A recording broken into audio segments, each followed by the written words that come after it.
Ano na, luluto. Yan natin ito. Kasi ito'y pinalalambot ko pa yan. Tinolang manok. Malambot na malambot siya, masarap yung kainin.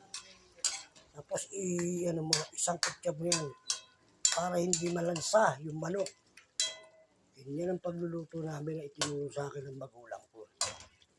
Yan. Kung tatlo lang kami kakain, madami yan. Kasi pag tininola muli, pag tininola mo, ugas-bigas ang pinakamasarap na.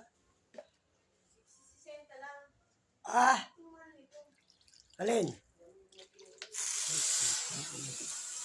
Okay.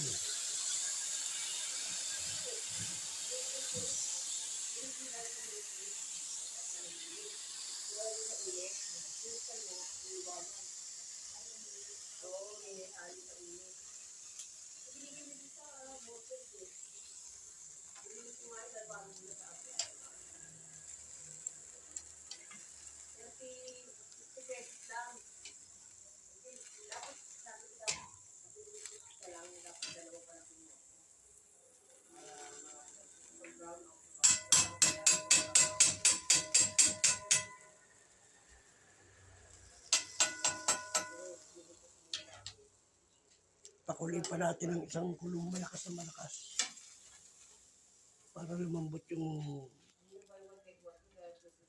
sayote. Mura!